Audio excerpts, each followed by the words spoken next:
Shri A സമ്പത്ത്, നോക്കൂ, ഇവിടെ ഈ IPC 370 വകുപ്പ്, അതായത് ഇപ്പോഴത്തെ ഈ BNS സെക്ഷൻ 143 രണ്ടാം UPA സർക്കാരിൻ്റെ കാലത്താണിത് NIA പ്രകാരം ഈ കേസ് വിചാരണ ചെയ്യണമെന്ന വകുപ്പ് എഴുതി ചേർത്തത്. രണ്ടാം UPA സർക്കാരിൻ്റെ കാലത്താണ്, കോൺഗ്രസിൻ്റെ കാലത്താണ്. അതവിടെ നിൽക്കട്ടെ.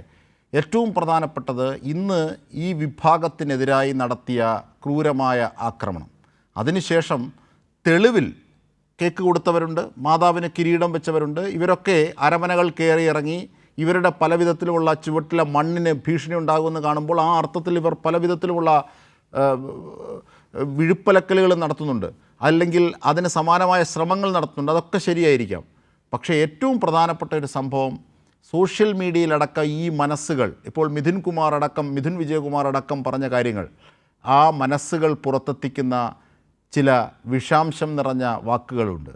ഇവരെ മതപരിവർത്തനമാക്കി, അതേതോ കുറ്റകരമായ രീതിയാക്കി, ഇങ്ങനെയുള്ള സേവന പ്രവർത്തനം നടത്തുന്ന ഇവരെ, ഈ മിഷണറിയെ മുഴുവൻ ആ അർത്ഥത്തിലേക്കാക്കി മാറ്റുന്ന ഒരു ധാര കൂടി സോഷ്യൽ മീഡിയയിലൂടെ പുരോഗമിക്കുന്നുണ്ട്. അതിനുകൂടി ശ്രീ എ സമ്പത്ത്.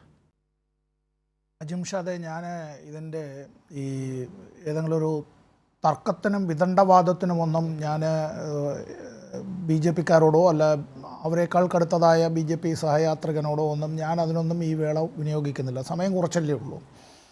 അജിംഷാദ് ചോദിച്ച ചോദ്യത്തിൻ്റെ മറുപടി എന്നുള്ളത് ഇന്ന് പുറത്തിറങ്ങിയ ഇന്ത്യൻ എക്സ്പ്രസ് ദിനപത്രത്തിൻ്റെ എഡിറ്റോറിയൽ പേജിലുണ്ട്.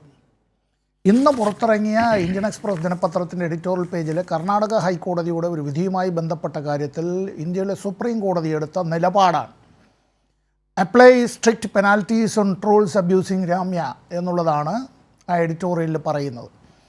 അവിടെ ഈ ഓൺലൈൻ മോബ് അറ്റാക്സിനെ സംബന്ധിച്ചും അതുപോലെ തന്നെ ഈ അശരീരിയായിരുന്നു കൊണ്ട് കള്ളപ്പേരിൽ, വ്യാജപ്പേരിൽ അത്തരത്തിലുള്ള അനോണിമിറ്റി ഉണ്ടല്ലോ, അതിൻ്റെ ഒരു ഐ എം കോൺഫിഡൻറ്റ് ദാറ്റ് അങ്ങനെ അനോണിമസ് ആയിട്ടാണ് എന്നുള്ളത്. ഇതെല്ലാം തന്നെ ഈ കൃത്യമായി ഇതെല്ലാം അന്വേഷണം നടത്തി അത് പിടികൂടി നിയമത്തിൻ്റെ മുമ്പിൽ കൊണ്ടുവന്ന് അവർക്ക് ആ ശിക്ഷ നൽകണം മാതൃകാപരമായി എന്ന കർശനമായ താക്കീത് സുപ്രീം കോടതി നൽകിയിരിക്കുകയാണ്. അപ്പോൾ അത് സൗകര്യം പോലെ നമ്മുടെ പ്രേക്ഷകരും ചങ്ങാതിമാരുമെല്ലാം ഇന്നത്തെ ഇന്ത്യൻ എക്സ്പ്രസ് ദിനപത്രത്തിൻ്റെ എഡിറ്റോറിയൽ ഒന്ന് വായിക്കട്ടെ.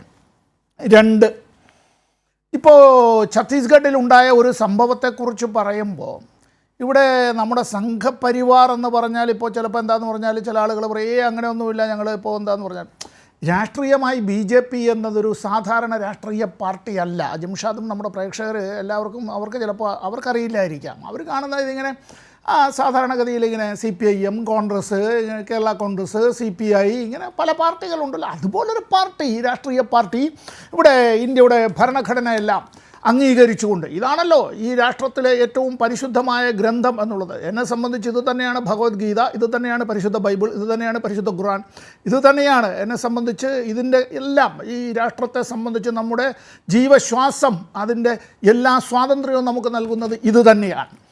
ഈ ഭരണഘടന അട്ടിമറിക്കണം എന്നുള്ളത് BJPയേക്കാൾ ഈ ഭരണഘടന ഇത് അട്ടിമറിക്കണമെന്നത് RSSൻ്റെ ആഗ്രഹമാണ്. RSS എന്നൊരു രാഷ്ട്രീയ സംഘടന ആരംഭിക്കുന്നതിൻ്റെ തുടക്കം എന്നുള്ളതിനെ സംബന്ധിച്ച് ഞാനത് ശ്യാംകുമാർ പറയുമെന്നാണ് ഞാൻ വിചാരിച്ചിരുന്നത്. ഈ ഭരണഘടന എഴുതിയുണ്ടാക്കുന്നതിനായി നിയോഗിക്കപ്പെട്ട കമ്മിറ്റിയുടെ അധ്യക്ഷനായ ഡോക്ടർ BR അംബേദ്കറുടേതായ, നമ്മൾ ജാതിയൊന്നും പറയാൻ പാടില്ല, ചിന്തിക്കരുത്, പറയരുത്, അങ്ങനെ ഒക്കെ ശരി, പക്ഷേ മെഹറുകൾ എന്നൊരു ജാതിയുണ്ട്, ഡോക്ടർ അംബേദ്കറുമായി ബന്ധപ്പെട്ടതാണ്.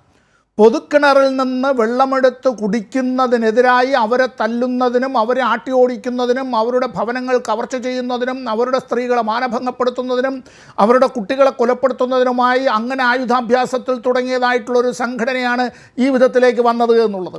പിന്നെ ആ ദളിതരായിട്ടുള്ള ആളുകൾ ഏത് വെള്ളം കുടിക്കണം? സവർണരായിട്ടുള്ള ഈ ആളുകൾ അത്തരത്തിൽ, ഞാൻ മറ്റേതെങ്കിലും പറയുമ്പോൾ അവർക്ക് വേറെ ബുദ്ധിമുട്ടൊന്നും ആർക്കും തോന്നേണ്ടതില്ല. മഹാരാഷ്ട്രയുടെ ആ ഭാഗത്ത് അത്തരത്തിലുള്ള ആളുകൾ കുടിച്ച്, തിരുവനന്തപുരം ഭാഷയിൽ പറഞ്ഞാൽ കുപ്പിളിച്ച്, ശൗചം ചെയ്ത് ഒഴുക്കിക്കളയുന്ന വെള്ളം ഈ പാവപ്പെട്ട ആളുകൾ എടുത്ത് അവരുടേതായിട്ടുള്ള ദൈനംദിന ആവശ്യത്തിന് ഉപയോഗിച്ചു കൊള്ളണം. അവിടെയാണ് ഈ തുടക്കം. 2, ഇന്ത്യയുടെ ഭരണഘടനയെ RSS അംഗീകരിക്കുന്നുണ്ടോ? ഇല്ല. ഇന്ത്യയുടെ ദേശീയ പതാക അംഗീകരിക്കുന്നുണ്ടോ? ഇല്ല. പാർലമെൻ്ററി ജനാധിപത്യത്തെ അംഗീകരിക്കുന്നുണ്ടോ? ഇല്ല. പ്രായപൂർത്തി വോട്ടവകാശത്തെ അംഗീകരിക്കുന്നുണ്ടോ? ഇല്ല. സ്ഥിതി സമത്വത്തെ അംഗീകരിക്കുന്നുണ്ടോ? ഇല്ല. ഇവിടെ അവർ ഉദ്ദേശിക്കുന്നത് ഈ രാഷ്ട്രസങ്കല്പമേ അല്ല. ഞാൻ അതിൻ്റെ മറ്റ് തർക്കങ്ങളിലേക്ക് പോകുന്നില്ല.